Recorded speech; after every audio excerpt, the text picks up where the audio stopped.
working, Irina? Yes, okay, we are good to go. Fantastic, welcome everyone. It's really lovely to have you all here. Thanks very much for attending the Digital Futures of Diversity, which is part of our Living Well with Technology series. The usual housekeeping, if you could please switch your mobile phones to silent, thank you. There's going to be an opportunity to interact, to ask questions. We're going to do that in two ways. You can do that via the Slido app, which I'll put a QR code and an actual number, numeric code on the screen in a little bit.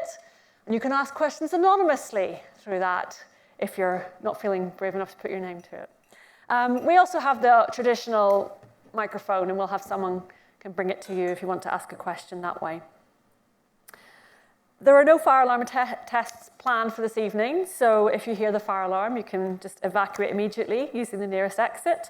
Make your way calmly out of the building using the main doors that are directly opposite the auditorium and take you out onto the Strand. So the Living Well with Technology series is presented by King's Digital Futures Institute, and this is the third event in our series. It's the second in our relaunch series. The first was a lecture last September with Stephen Fry, AI, the means to an end, or means to the end. The last event we did most recently was in the King's Festival of AI, where we did the Digital Futures of Literature back in May. And we're trying to do an event each month with August off because there's just no one around. So following tonight, our next event is going to be the Digital Futures of Security, and that's on the 23rd of July. That's going to be an online event because there's no one around campus in July. So we'll go fully online for that one and hopefully reach more people. We have a live stream this evening as well. We have about 60 sign-ups on that live stream, so people will be able to interact with us through that. And then ultimately, there will be a recording of this event that gets put online on our website. In the new academic year, we're looking to do events around the digital futures of quantum, because this is the year of quantum, history, art, music, and health. And we plan to run that event one every month, if not more. So keep an eye out for those.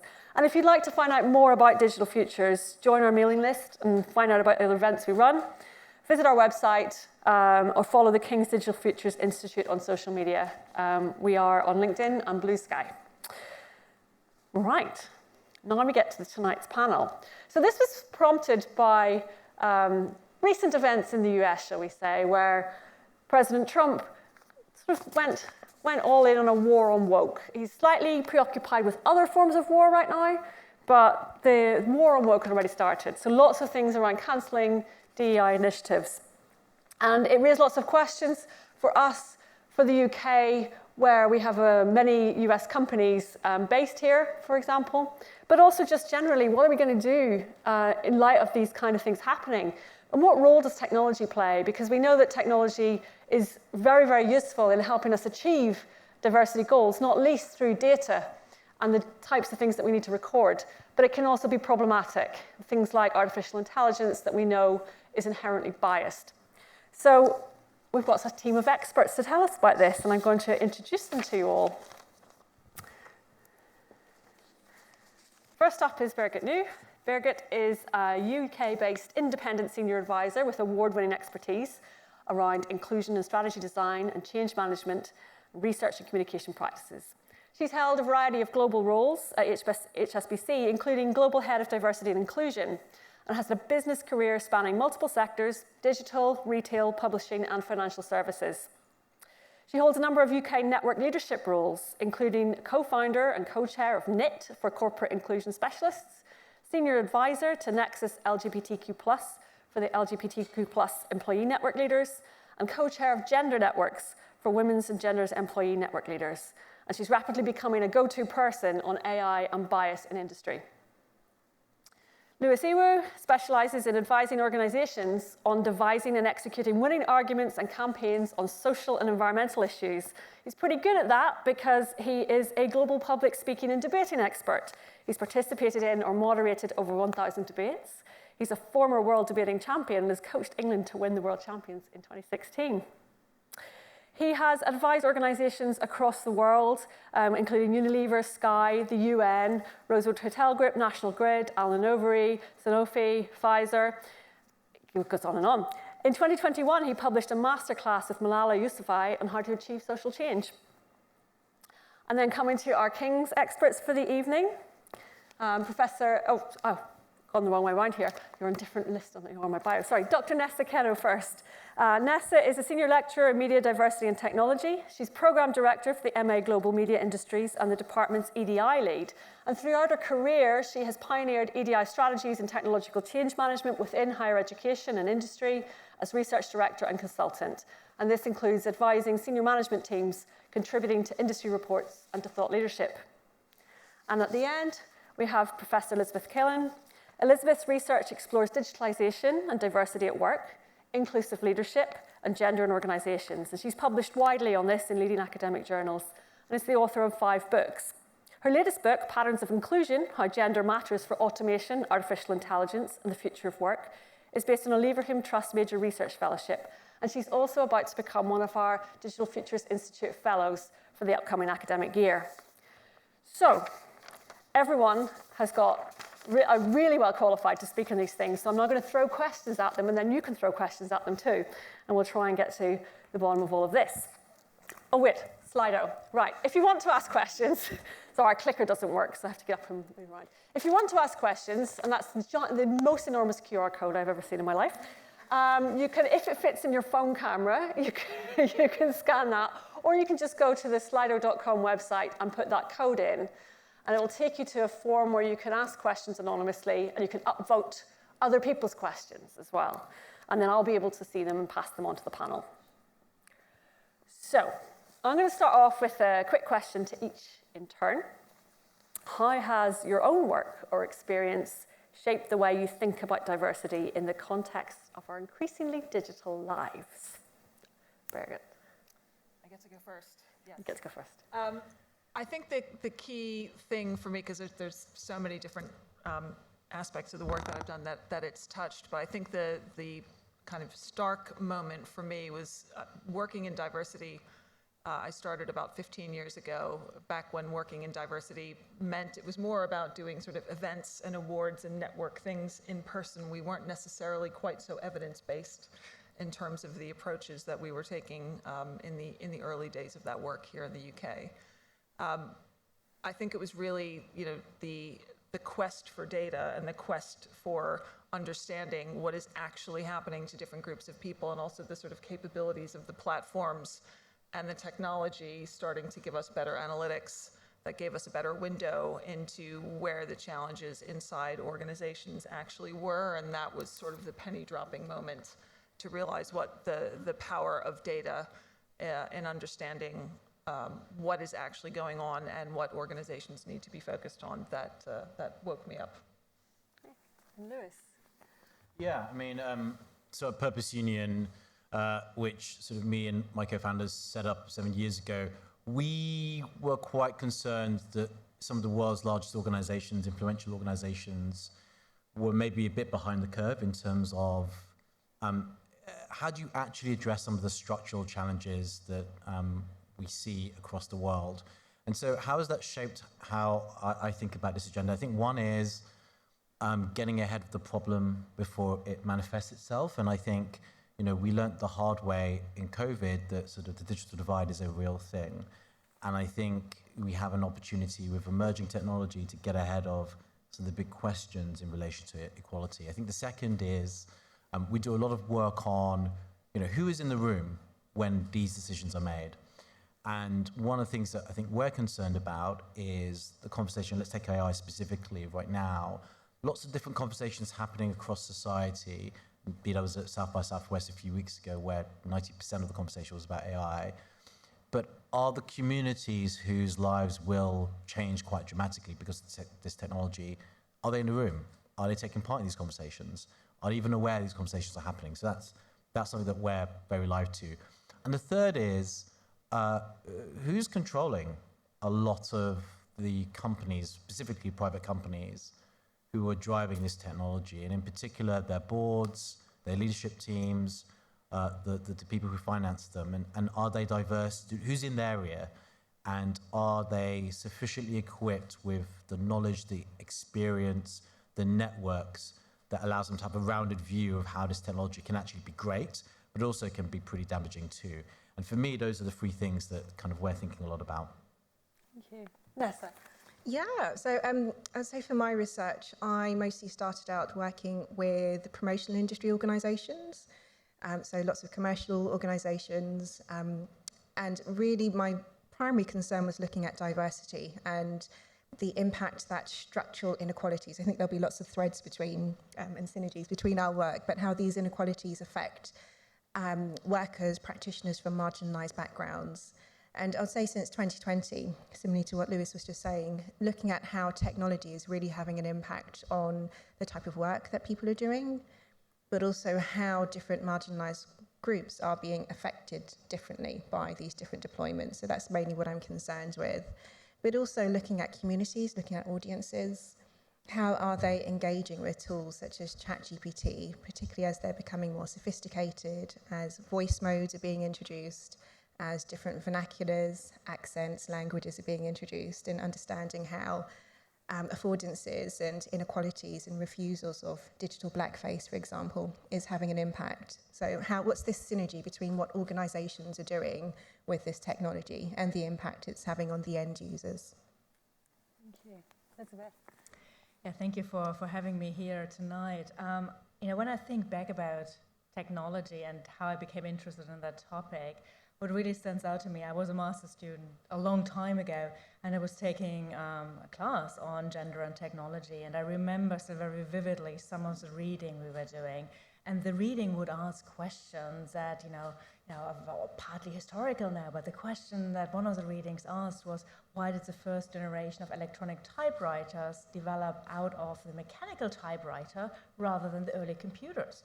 And, looking at the history of the development that these technologies had undergone, it became very clear that the imagined use of those technologies had a lot of influence on how the technology was shaped.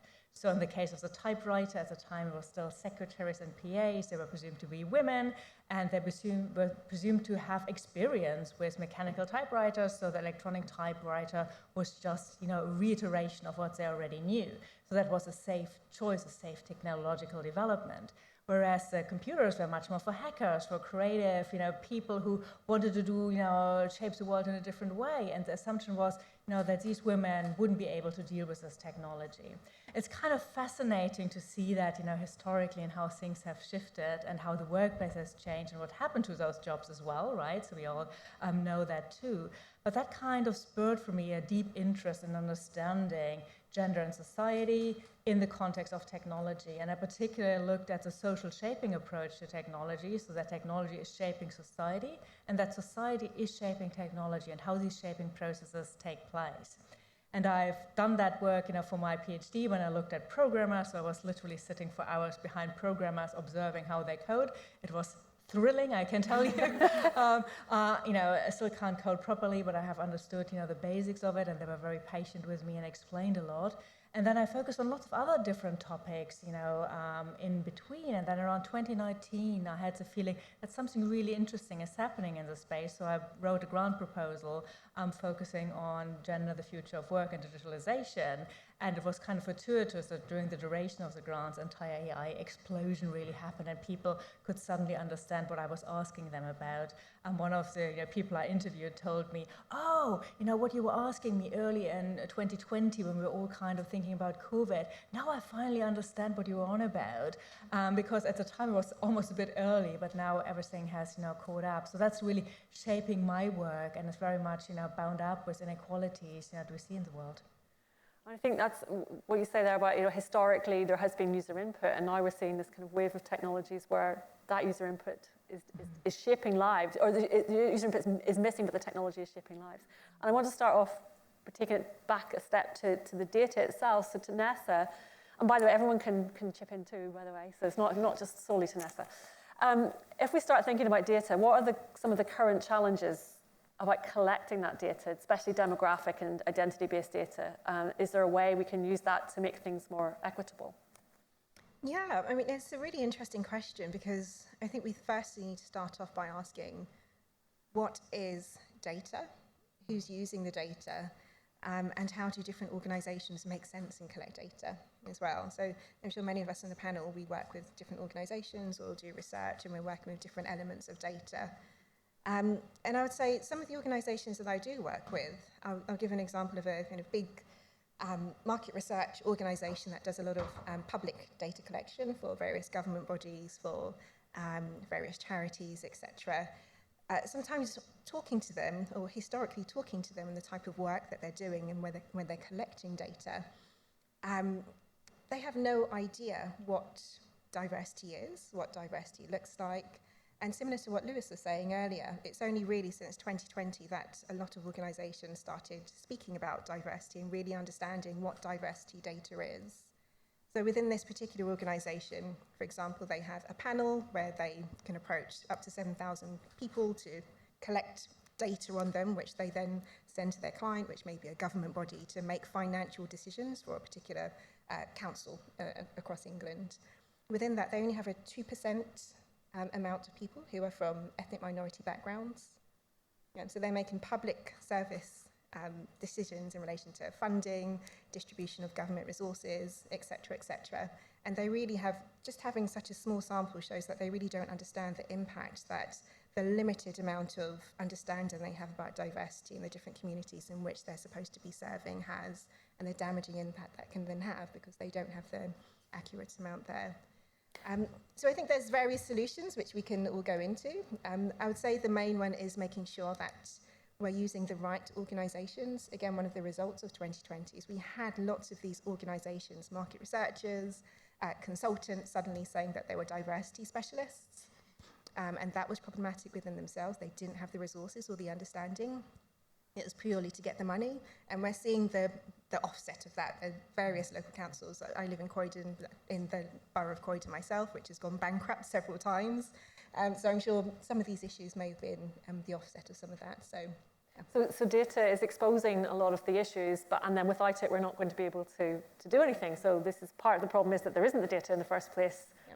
And now perhaps we're seeing a lack of, that's going to be lost in some. It is, yeah. But again, I think one of the problems that we've had is that these people who are coming out and saying they're diversity specialists when they're not. But there are lots of organisations who do good work and do have this data and do have the right communities, these supposedly hard to reach communities. It's just making sure that we're using the right resources appropriately. I can come back to that later, yeah. Okay. I saw you kind of back up a little. Thinking of data then, and one of the things that AI needs most is data. And Elizabeth, your work that looks at things like that, we know that AI systems are inherently biased. Is it possible to mitigate that, to try and counter the effect of biased input and biased data? Or are we doomed to just reinforce these existing inequalities? I mean, this is such a great question, such a relevant question. We all realize the bias in AI data, and we know the underlying data is a problem. And if you speak to technology specialists who create those AI models and so on, of course, a large majority, they don't really care much about diversity and inclusion, but there are some who do very deeply care about that, and they all share a certain tech optimism, as I call it in my research, right? So they think that, we can actually fix this issue. We can fix the issue that we see in AI. But what are we seeing in AI, and how machine learning works is essentially the underlying data, how it has been collected, how society is in general, is reflected back to us, right? So it's a mirror of society, and not only that, it also amplifies what we are seeing and makes it in a much more, presents things in a much more stereotypical way than we would sometimes perceive it ourselves. So it is kind of a more extreme version in many ways. So it's not only the data that's absolutely crucial, and we were learning about that for hiring, for instance. Don't use the people you already have and run your models based on those people, but rather look more widely, look at who you want to recruit in the future, and ensure that they are applying for your jobs and can get through the process as well. But it's also looking at it much more holistically. So many of those people I interviewed in my research would talk not only about how they can fix the data, they also talked about how they can fix the rater, so the humans who are manipulating the data, evaluating the data. But very often we find humans are still part of the process. We often call that human in the loop. We have that in data labeling, but we also have that in recruitment interviews, right? If you think about asynchronous video interviews, you think, oh, there's a machine somewhere analyzing my interview that I've given to get a specific job, but very often it's a trained psychologist who is evaluating you based on set competencies that were developed earlier on. So very often it's a rater who can then infuse bias. And the companies are adamant that these raters are less biased than your average hiring manager would be. So that's what they tell you. And then the final thing they would all do is look at the models themselves, look at the algorithms, looking at auditing what results come out, what needs to be repaired and fixed in that context. The problem that they come up with time and time again is that society is very pervasive in the data. So one of my interviewers compared it with playing whack-a-mole, where you kind of get one thing down and then the next one comes up. And I think that's kind of a very interesting way of thinking about it, because society and inequalities manifest in our data and our learning of the machine in such multiple ways that it's very often very difficult to pinpoint that, right? So we are can easily look at the bigger issues. We have difficulties looking at the subtle issues and how we can really deal with those, because they might be so granular, so detailed, or they might simply not, be noted because they're not seen as relevant, right? And that is, of course, hugely relevant when we think about the workplace, when we think about our general lives, and when we think about how we can work with those models between tech optimism and also being kind of critical, because you need to have a lot of understanding of society in order to really try to even have a chance at mitigating bias, if that is even possible at all. And even with these systems in place, this kind of organized way of doing things, we have a lot of the use of shadow AI as well, don't we? So people are using things like ChatGPT without their employer's permission, because it's quick and handy and it's easy to do. And so then you get that extra level creeping in too. So I guess there's a whole area around that as well. Yeah, and then it's kind of, it's amplifying one another, right? Because all the outputs are the same and you end up in those feedback loops, right? So where it is increasingly difficult to then, find an exit, because that's kind of what is suggested and what the common sense seem to be. And, in reality, it's often not that straightforward. Yeah. Very good. Turning to you, with the Trump administration's rollbacks on DEI initiatives in the US, what are the implications for the UK? You're right there talking to companies based in the UK, some of which are subsidiaries of US companies. What are we seeing in industry right now around this? Yeah, I don't think we should kid ourselves. It's not just Trump, and it's not just what was happening in the US. Obviously, that had a significant impact, but the sort of backsliding on DEI was happening here already before Trump, and I think that just accelerated everything. And again, it's not just the US companies that have a presence here. Obviously, you've got lots of multinationals here that also have, US a footprint there, and just the general mood music around this of everybody watching what everybody else is doing and trying to take their cues. So it has undoubtedly had a very significant impact on what organizations are doing. Everybody, sort of was quite scared. It was quite intense. I think you had, sort of 3 executive orders from Trump on day 1 related to DEI, another one on day 2, another one in April, so it felt a little bit relentless. But if I look at kind of what's the knock-on effect of that been, and what is the impact of that on digital at the precise time when we're also seeing our organizations sort of racing to get into AI, what does it all mean? So we've seen, budgets have been slashed. DEI headcount has been slashed inside organizations now, in part for good reason, because we had a lot of people doing the diversity work that might not have been quite as qualified as they could have been. But it's also taken out a lot of the kind of very senior level folks who are trying to navigate some very complex issues. Data is not an easy thing to manage, and also the responsibilities for data sort of sitting all over organizations in terms of thinking about how the administration of that, data privacy issues, the conversations that you're having with colleagues and things like that around sharing their data and what happens to the data. And there's been this kind of, as DEI is coming down and AI is going up in another part of the organization, the AI bit of the conversation is completely disconnected from the diversity side of the conversation, also because you have a lot of people working in DEI who are not technology specialists. They're HR people by background. So whilst there is a move towards responsible AI, you have a lot of organizations putting out sort of policies and principles as they're starting to think about this. A lot of that is focusing on bias mitigation, which is great, but bias mitigation isn't necessarily the same thing as being proactively inclusive, I would argue. So I think there's a role for the people that have been working in diversity who know a thing or two about bias to start to pivot and pick up that expertise to help our organizations. But the time is now around getting involved in the governance of these digital tools, of thinking through, because it's going to need a lot of sort of collaboration inside organizations to manage this well and to get the communities involved in the conversations that they're supposed to be in yet. But we're not seeing that those structures are really in place as of yet. It's still very early days, and people sort of waking up to, oh, maybe I should be talking to these other people and get them to test these things before we switch them on. So there's a lot more that needs to happen on that front. Yeah, I think we'll come back to that in a moment as well. Lewis, diversity often focuses on race and gender, particularly in things like the media. You work on a wide range of social issues. I mean, how can digital tools support other dimensions like disability, sexual orientation, neurodivergence, age, class, cultural background? Yeah, I mean, 3 quick thoughts. I think 2 technical, 1 non-technical. I think one is, I'm very excited by assistive technology as a way of really kind of turbocharging the agenda on disabilities. And I think that sort of agenda over the last couple of years has really, I think, got better. It's got more organized. Lots of my clients are now building explicit strategies around that, having whole pillars of their DEI strategy around disability. And I think technology being an amplifier of that work, I think, is exciting. I think second, I spent a number of years running an education inequality charity advocating for closing the education gap in the UK. And one of the big questions was, how could you get good quality teaching at scale to all of the UK?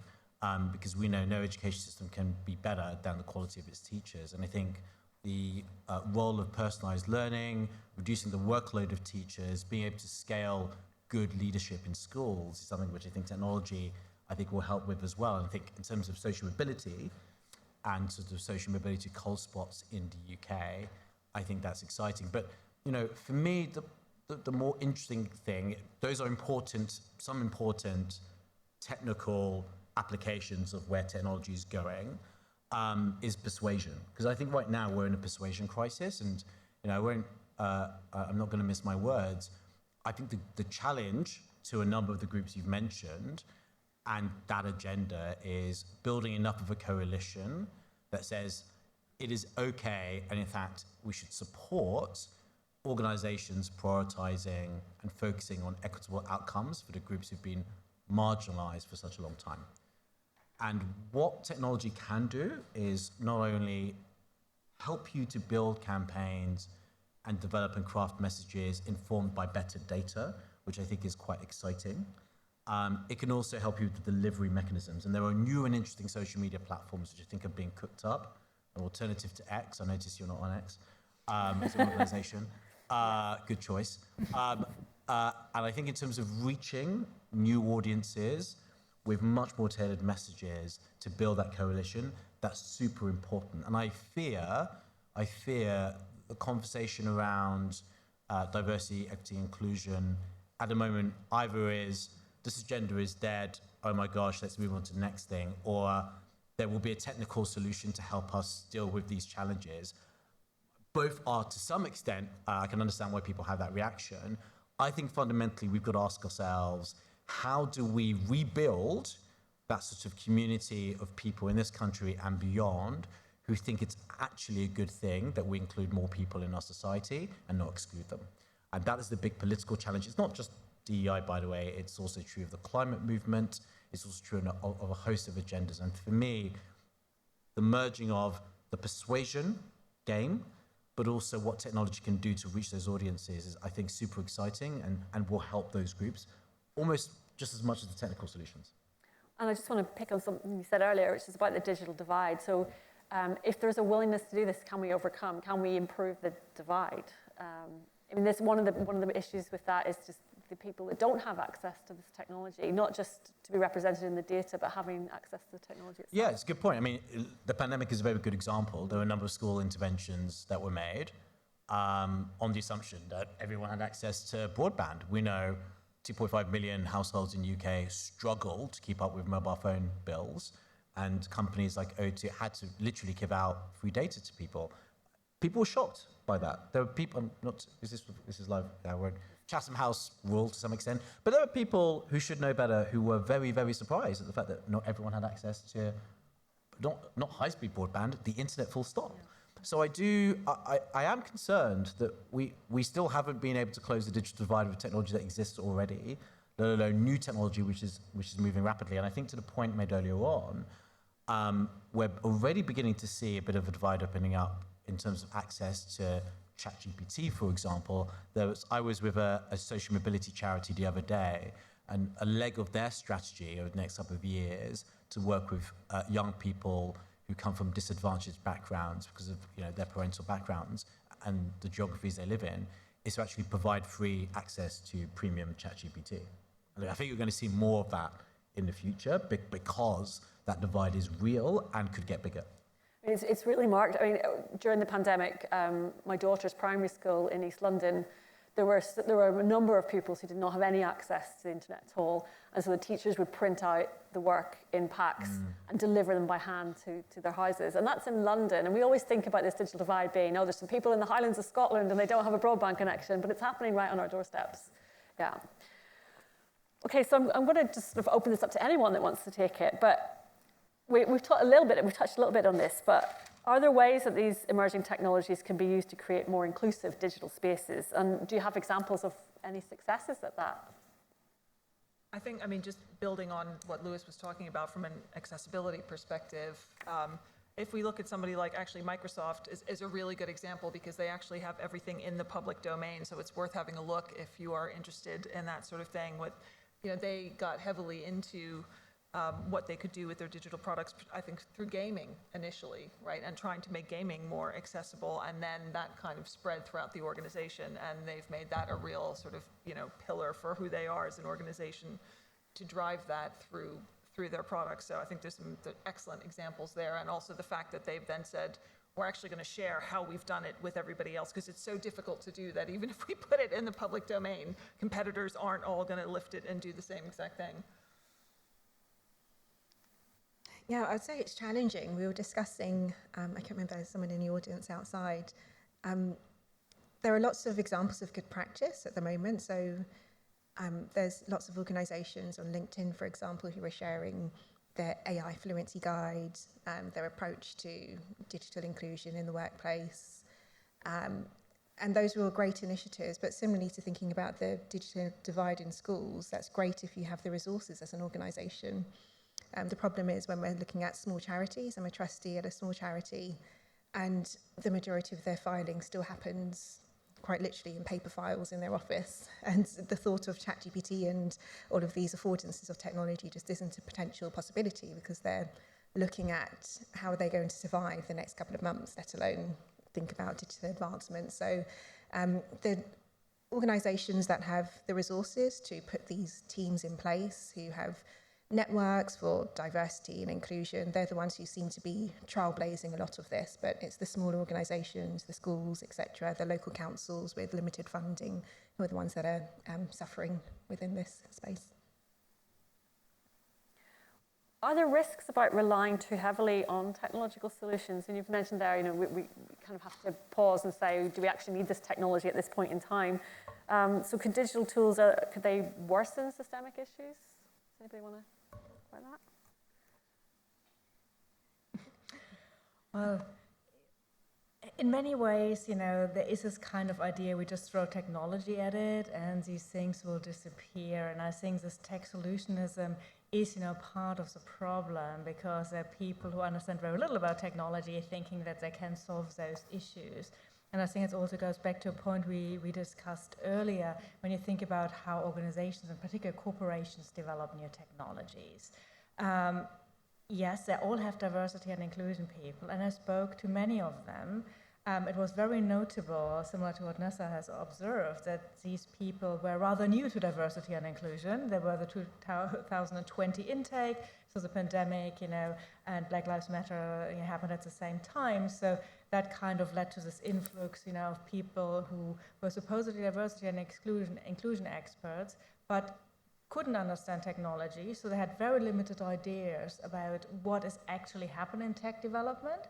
But even more worryingly, they didn't even know what questions diversity and inclusion professionals ask, right? So, at this point in time, there has been a good 20 years at least, of solid evidence around diversity and inclusion. Companies have really been trailblazing the space in terms of finding out what works, what doesn't work, what data do we need. And these things have, developed. And it seemed I was speaking to those people and they had no memory of those developments. They were coming to it fresh and said, of course, we always need to reinvent and make kind of new things, but actually the problem you have, we have already solved 10 years ago. And I found it very frustrating that we seem to think, that these issues, are all novel and new, whereas as a matter of fact, many of those issues, we already have the tools, right? And we just need the diversity and inclusion professionals to understand what the technologists do and vice versa, to have, a meaningful conversation. But having somebody there who is not an expert on either of those two domains makes it almost impossible for them to have any intervention potential left, right? So I think that obviously was then, also, you can see in the products that they create, because they're not very inclusive and they haven't thought about things like, oh, the technology we create, it might not be able to understand accents. Oh, accents in the UK context now are very important for social class. It has not occurred to them. And I was slightly surprised by that, because it is normally part and parcel of what, people in that field would understand, and they would ask the right questions. And I think that is partly what is holding us back to create, these, ways to find solutions to those problems without saying, we already know it all. It still has, we have a history of, having solutions for these problems before, and they were not always technical solutions. Let's put it like that. And I think you flagged something else there, which is that it's not always thought through. It's not always looked at for those different cases that aren't just in the standard way that we assume humans will interact. And I'm thinking of things like Apple releasing its health tracker without including any kind of menstrual tracking, because why would you want to cater to half the population? Or even just the things like voice assistant technology, which took off rapidly because it's a very natural way for us to communicate. But my father, who's had 2 strokes and who slurs his speech, can't talk to Alexa. I'm going to set off everyone's Alexa by saying Alexa. And so, we kind of take for granted if we haven't faced a problem. And I think, and especially Silicon Valley is so prone to doing this, because it is generally a bunch of youngish men who are designing this technology who may not have ever experienced anything outside of their own setting. I think, Kate, we have to get better at, and this is going to be down to all of us. It's not going to be the DEI people or just the technology or just the data privacy lawyers. This is like everybody has to question all of this all the way through a process. And starting from where's the data coming from that the models were built on, through to is the output actually fit for purpose for all these different groups of people. Because I think, we also now, just in the interest of speed, and there's such demand for, we need to be faster, we need to get productivity, we need to be more efficient, we need to see growth in our organizations, that we are not stopping to ask some of the basic questions. I mean, I was just looking at something over the weekend about the Enron corpus, right, which is the body that a lot of kind of corporate email tools are written on, is the email that came out of the Enron collapse, right? Because it's the largest body of emails about how people in an organization talk to one another. So everybody is using that body of email to base the tools that are being designed now about how organizations manage email. Now, A, it's over 20 years old. B, it's emails back and forth between a bunch of crooks, right? And it's also, that same body of email is also being heavily researched for misogyny, toxic masculinity in terms of the conversations that were going on, as well as poor organizational behavior. So that's sort of being academically researched on one side, while on the other side, we're building all the tools of how we manage, organizational email and everything else. And so that's, of course, that's seeping in. So it's things like that we can't just go, well, that's the data set that we have, and because it's the biggest one, we're just going to use that. But we need to really, really carefully examine every step of the process. And whether we're sitting in a team that's going to use a new AI tool, or sitting in an employee network, or sitting in a charity, we need to start learning what are the questions that we can ask. Whether we're going to have the resources to fix it all is another matter. But just that, what do we need to question, I think, is where we need to start, and we need to start ASAP. Maybe a little footnote to that, even the terminology that is being used in diversity and technology, around bias, for instance, the technology community understands something very different, what bias is, to what diversity and inclusion professionals would understand as bias. So even that, requires conversation, communication, and explaining some of the histories as well as some of the futures that this potentially can pave, right? I've got questions from the audience. So Slido is being well used. And people have been upvoting, so this is great. So you may not have solutions for all of these questions, okay, because some of them are big questions. I'm going to start with, how can we ensure hiring in tech and AI creates opportunities for diverse and non-traditional candidates beyond personal connections? So, because I've written about it, okay, go for it. Start off about thinking a bit around that. I mean, hiring is such a pivotal moment, right? Because it is opening our organizations up to people who had no space in them beforehand. And then the second step is obviously including them properly, that they can have a contribution. But this opening up moment is really interesting, because there is this tendency, and that was a tendency that we had before, to hire people that are already like the people who had done the job before, or who looked like the people before. And obviously, that was, a tendency in hiring for a long period of time. That is not new, but technology gives it, an additional impetus to revert back to this type you want to recruit. And I think, what we need is to think much more creatively about how we recruit, how we hire, what our processes are, how our hiring managers are involved, how people are involved in designing the technologies that we use, how diversity and inclusion specialists are involved in doing that. But also thinking about the mechanisms, right? So what the technology is going to present you with. Of course, there are going to be humans in the loop and deciding who is going to progress from one stage to another. Largely AI is being used to reject candidates whose CV is not fitting, right? So it's a big rejection machine at this stage, but already there, people are filtered out. And, if you talk to students, there's a very clear idea what words you need to put in order to be hired, right? So there's a lot of gaming on this side as well.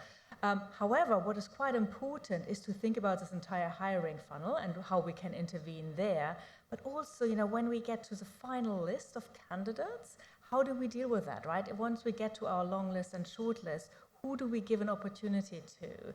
And I think that's, where we need, to do what has been traditionally been done in diversity and inclusion, challenge processes that exist that lead to us hiring mini versions of ourselves or mini versions of the person who is already doing the job, and to disrupt this bias, in the implicit bias sense, by saying, is it really the person we need going forward? Do we need to tweak it slightly? Are we really hiring the top person on the list? Or do we go to person number 5 and see how it goes? And the other big thing, that I see in the future is looking much more at potential in a very serious way.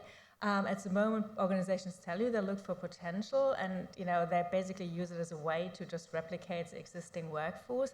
Whereas if we use the potential of AI in this case, we can really broaden the template of who fits through and allowing much more potential to emerge, and also looking at development steps ahead, right? So the person might not be ready for the role just now, but they might be in a few years. And that is often where we then have people who are traditionally not in those types of roles. We need to bring in, develop, and who can then make a meaningful conversation, but it needs a lot of work. I completely agree with all of that, but where I think there are limits of technology, because there are lots of sectors. We've just finished doing a big piece of work for the legal sector, looking at a strategy to make the legal sector in England and Wales more inclusive and diverse. And for that sector, it's not necessarily a problem of getting people in and recruitment. It's actually keeping people in the profession in the first place, and it's about creating safety for them in the profession. And I do, to the question earlier on about over-reliance, I think there are some things which technology will not help you to do. And I think organizations are going to have to learn, and some are very good at this, some are less good at this, in an increasingly multi-generational workplace, in a workplace with more polarized views than we've had for a while, in a workplace which is going to probably be more global, and you're the expert from the work that you've done on this. They're going to have to learn to create cultures which are inclusive, but also at the same time allows people to kind of speak up and to feel that they can say what they want in a way that's safe. So my problem is that you're going to see a lot of organizations trying to apply technology to kind of solving the pipeline or the recruitment challenge, and I think they risk neglecting the actual inclusion challenge. The second, just quick thing I want to mention is, I'll be less worried about the reliance on emerging technology if the entrepreneurs and the people driving sort of this wave came from a more diverse set of people. So I think the question is about power.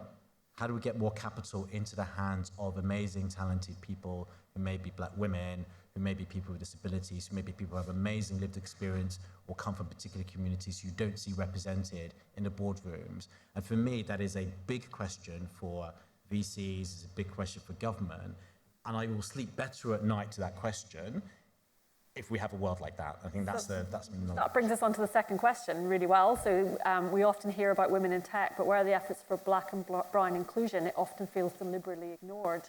And that's something that's compounded. I think of women in tech in the UK, it's like 17% or something for women. And I think for Black women, it's something like 0.7. It's a tiny amount. So, what can we do? Yeah, and I think a bigger point which relates to what Elizabeth and Lewis said is that, again, it comes back to that intentionality. And I think that, yes, the technology might be able to help us in the recruitment. And, there are things that technology will be able to do in terms of supporting retention and progression as well. What is happening, though, is that we are in an economic context right now, and also just a general societal context, where the desire to do that is going away, right? And to do the things that we need to do to build the technology, to take more time, to get different people through the hiring process, to spend the time and effort on making sure that people from different backgrounds are moving up. People don't want to spend the time on that anymore, right? And also employees are losing power in this current equation, because you see organizations left, right, and center that are sort of downsizing significantly. And again, budgets, there's pressure on that from all sorts of different directions right now. So there's a sort of nirvana that says we could do all of those things, but we have to want to in the first place, and we have to be proactive about that. My fear is that that desire to do all these things that we could do and what the technology could do is evaporating, and that's evaporating. And there's a lot of pressure on that, again, because there's other things going on in the world right now that, and I know plenty of excellent D&I specialists who don't have the time to do that because they're focused on, some of the geopolitical things that are going on right now. So these are very real pressures that get in the way of making these things come true. So I think that we have to go kind of back to first principles and go, what is our intent? Is our intent to make sure that everybody, and again, whether that's looking at other people from different backgrounds in tech or in other spaces, or what it means in the charity sector, there's a lot of this under pressure, but we have to be very deliberate and explicit around what it is that we're trying to do, and also make choices because of the fact that we just don't have the capacity, we don't have the resources to do absolutely everything. So what is the most appropriate thing for different types of organizations to be doing where they can have the most impact? Yeah, it's definitely a challenge, isn't it? And we've spoken about different priorities of EDI, DEI, whatever we're calling it, in technology. But I'd say within my research, I look at cycles of diversity. And since 2020, we're coming to the end of the kind of most recent diversity cycle, right, within organizations. The majority of organizations, unless you're a charity, are looking at what's going to make me the most money. And at the moment, they think that diversity isn't going to make them as much money because it's not prioritized politically, socially. People aren't talking about it as much. Everyone's talking about tech. So that's where those resources are going. So we are seeing, since 2020, particularly in the media industries, creative industries, big tech firms, a lot of people of color, lots of people from with disabilities leaving high-profile positions. Those are the people who are making the difference.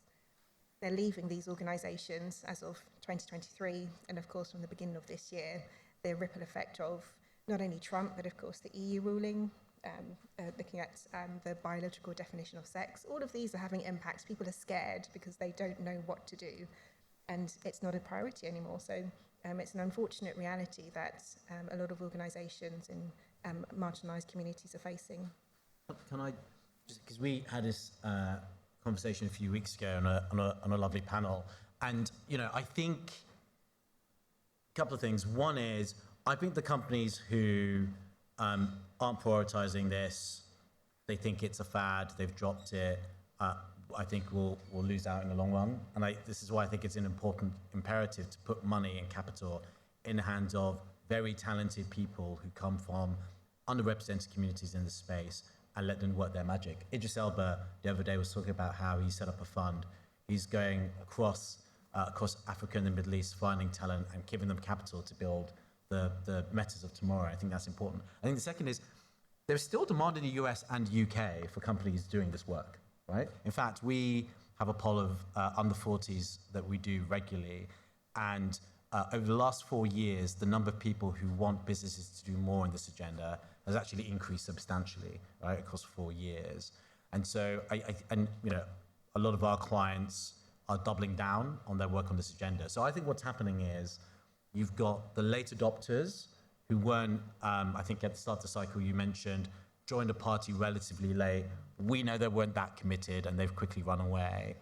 You've got then a bunch of organizations who realize, oh wow, we can show market leadership here and actually carve out a position of distinction.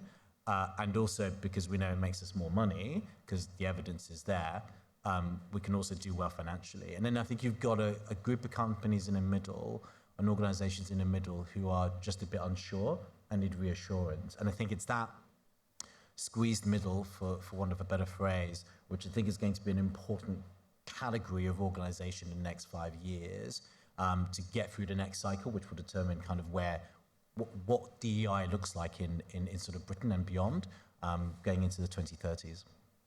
Thank you. We have some more questions on Slido, but are there any from here that you want? Anybody want to ask a question with the mic? There's one at the back. Charlotte, I'm so sorry, I'm going to make you run up the stairs. Sorry, the mic. Up at the back in the middle. Then we can't hear it on the live stream, you see. That's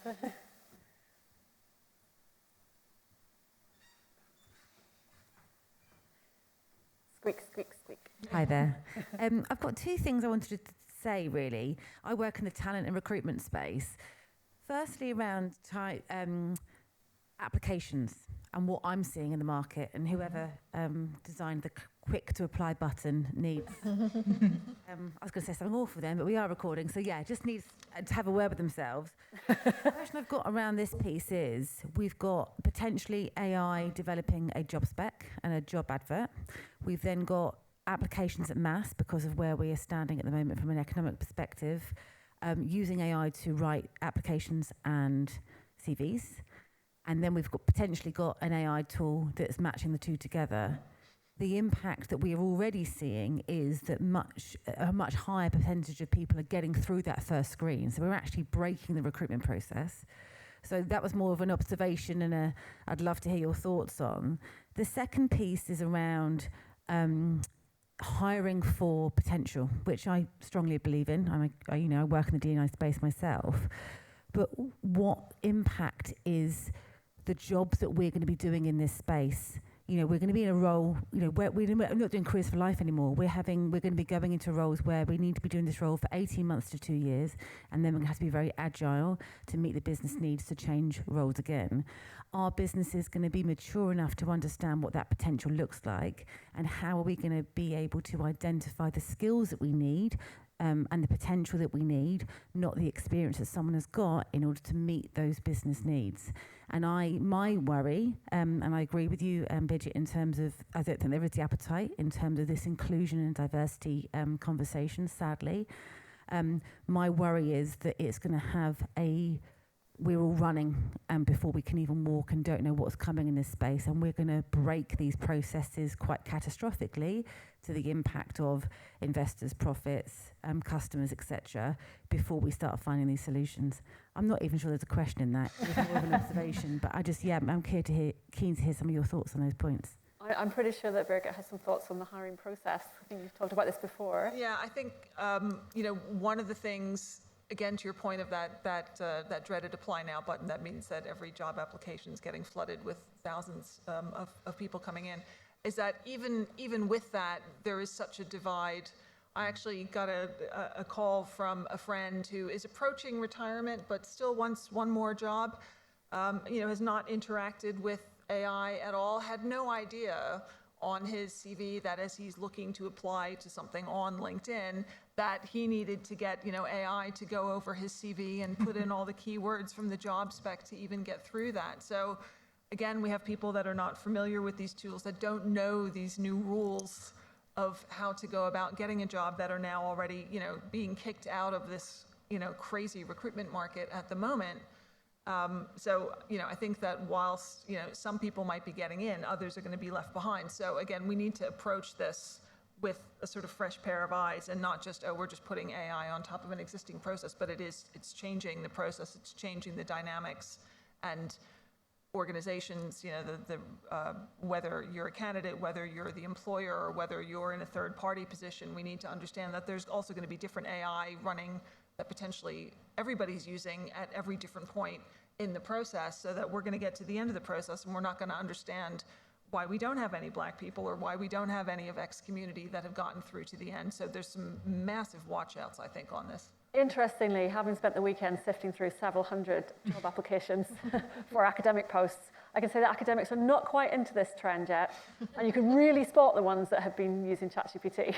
So academics, last to adopt. But I think, Lewis, you were making notes. Have you got anything in this? I was making notes because you were speaking so much wisdom, but we haven't really touched upon the labour market and kind of what may happen very soon. And I think, Anthropic's CEO, who basically said there's going to be a significant amount of job losses in the next couple of years, and CEOs need to start preparing their people for that. And you're beginning to see more CEOs starting to land that message internally is pretty dramatic. And is it going to happen evenly? Of course not. Of course not. And there are numerous reports that show women much more likely to be the first wave of people laid off. People who are Black, much more likely to be laid off. And I think there is an interesting question from an ethical perspective. And if you are a company who has a purpose and a social mission, but also there to make money, is if you do have a choice and you've done an equality impact assessment and it will this particular course of action or business decision will have a disproportionate impact on a particular group, what do you do? Now, I'm not saying one is right or wrong in a particular context, because every situation is different. But I think there is a difference between a company who's got a clear social purpose and has a clear set of values and understands its theory of change about how a good society comes about. They can navigate that question a bit more easily, versus a company who doesn't really stand for anything, who's just there to make money. They'll flail, to be honest. And I think this is really a good time for companies to kind of revisit why they exist, kind of flowing from that, what are their values, and also what's the ethical framework they're going to use to make these decisions about headcount, which is going to happen right now. The final thing I'd say is there's obviously a big political dimension to this as well, because in a world, and again, I do encourage you to read the passage from Anthropic's CEO, who has also mentioned the political consequence that this will have for the Trump administration, the Labour government here. At some point, there's going to be a counter-reaction to the fear that people are having about their livelihoods and jobs. I think the situation of having an obscene amount of people applying for one particular role is going to increase as a result. And, just to round off, I think what organizations now need to do, in particular the senior leadership team, is they need to think about what type of people do they want to have in the future, how do they develop those people, how is diversity figuring in those kind of shapes that the future might take, And at the moment, everyone is, immersed in kind of, oh yeah, there's the latest AI trend. We want to jump on it. We need to think about, who that will make redundant in the medium term. But very few think truly about what the future entails, what type of people are going to do those jobs, if you're even going to find them, if the application funnel is essentially broken because it is, game to death. And my students tell me it is almost impossible not to use AI because they need to do so many applications to even get to an interview that they can't even do it without, right? So but this process will not be particularly meaningful. And instead of looking at fixing that, I think we need to shift our attention to looking at how our organization is going to look in the future, but also how our life's going to look in the future, right? What role will work play in that future? What role will technology play, and how will all of these things intersect? And I think very few people have the time at the moment to think about that, right? Because that's a normal problem, and I think that's normally why business schools love the executive education space, because we take people out of this and say, let's think about the future and have the big thoughts rather than just being in the operational business, which is important, right? So that's true too. But also keeping the long term in focus and thinking truly about what it might mean for a future labor market. I don't see that very much, and I think we need to move there to think much more about that, in particular also around what it means for diversity, equity, and inclusion. Yeah, I was just thinking, I don't know if anyone's seen on LinkedIn this particular company called Zapier that's gone viral over the past couple of weeks. I can't remember exactly what it's called, but they've got this, you basically, to apply for a job there, you have to demonstrate some kind of AI literacy within your application, within the interview, and they've got kind of a criteria. So you've got the skeptics, the early adopters, the whatever it is, and those who are the kind of trailblazers of AI. And again, all of this comes within this. If you pick everyone who's a trailblazer in AI, what type of team do you have? Is that the type of expertise you want? You just want people who know how to use technology, even if it's not a technology company. So I think we're going to see a big shift in a lot of companies adopting this over the next couple of years. We've just come to what we call kind of the end of the first AI hype cycle. Everyone's aware of it. Everyone's scared for their jobs. Organizations are starting to adapt. But again, those companies that really understand what it takes for an employee to flourish in their jobs and really have an impact on their business positively, and what it takes to keep an employee, it takes much more than just knowing how to use a tool and adopt a tool. So I think there's going to be lots of shifts and changes over the next couple of years. We've seen a lot of it already, but lots of organisations are just starting this adoption, and still figuring out exactly where they want to go. I think we're going to, apologies if we didn't get to answer your question, but we're sort of running out of time. But I want to take that and sort of go a little bit off pace, but decide to just to wind things up. How can we make our feelings on this known? Is there a way for us as everyday users of tech, but also employees? Is there something we can do? And I'm thinking, is it consumer power? Is it social media? What do we do to make our feelings known? Any ideas? It doesn't have to be an answer, but everybody has agency in different ways, right? And you have to know what's appropriate for what you do, the sector that you're in, the people that you communicate with. I think at the moment, the most powerful thing that we can do is actually educate ourselves about how AI works and what is the relevance to what we do for a living and our families and the people that are around us. Because I think we're each going to have to drive the change on this individually. It's not going to be we all jump on social media or we all go here. It's going to be through doing what we do best and starting to apply our knowledge and insight. And I mean, I think the one thing that is super helpful, and even the amount of education that is also available for free. Now, mind you, you still need internet access, but there is more and more of that kind of insight that from government, from other organizations that are trying to make that knowledge more freely available to more people, so that we all can understand more about how the technology works, the questions that we need to be asking, and how we can drive change around this. I go to my barber's to get my hair cut, but also to just get a vibe for what people are talking about. Football, politics, relationships, business. And I always use that as a check on, if they're not having this conversation, are they going to come to conferences in Whitehall, or are they going to fly to Davos to no, they're not. So there is an onus, I think, actually not on people. I think it's on companies, I think it's on government, I think it's on sort of non-profits who have a focus on these emerging technologies to actually invest quite a substantial amount of time of going to where people are and making this relevant, but crucially, actually hearing people's thoughts on this and co-building this together. And it's quite radical and it's quite difficult. And I know organizations don't like to kind of leave zone one usually. So that's not a knock on this thing, obviously, but because it's being broadcast. But I do genuinely think that people aren't going to be educated about this if they're busy living their lives and they can't see why it's relevant. And people have got difficult lives to lead. It's not an easy time to kind of live. So for me, I don't think the onus is on individuals. I think the onus is on institutions to think about how we really, in an inclusive way, bringing this conversation to people, making it accessible to people, listening to them, and then co-creating whatever outcomes, whether it's frameworks or technology itself, with people. And if people aren't going to do it by their own volition, I think there has to be some sort of enforcement mechanism to do so. Because what we cannot have is another 5 years of people going, this technology is amazing in this techno-optimist way, but a bunch of people going, well, I'm hearing my job's going to go in like a year, and that fear kind of building up, and then it will kind of happen in a fairly violent way, not physically, but politically, socially, where I think there will be a backlash to all of this. That's my worry. Yeah, I'd say it's like most great revolutions in life, I personally think it would come from a more grassroots perspective.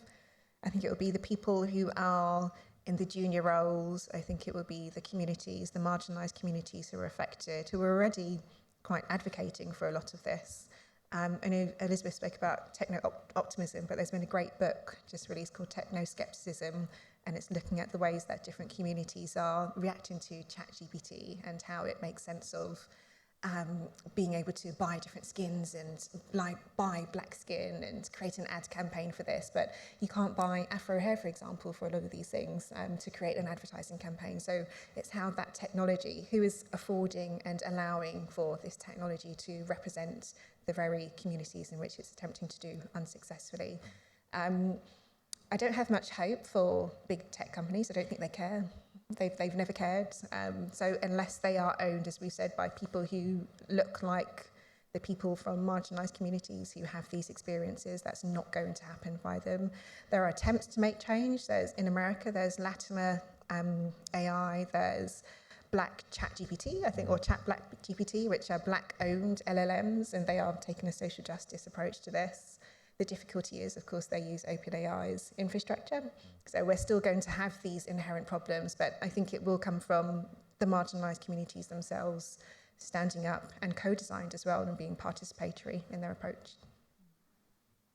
I want to build on all of these excellent points, because what I think is really important that everyone really develops a very critical stance towards technology, critical engagement with technology that comes down to, if you get an answer from ChatGPT, what can we do to challenge this answer, right? And, question that. And obviously that's something we need to teach our students, right, to do effectively.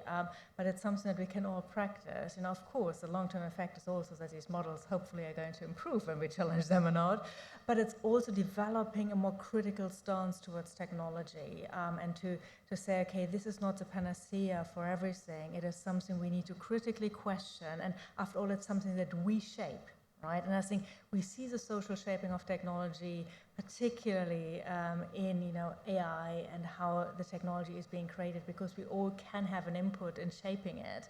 And even though big tech might not have an interest, if all of us start asking the right questions, the models will change over time. And I think that's probably the way that we can see more sustained change, having this critical engagement with technology rather than just accepting it as something that is and that we just use that is perfect.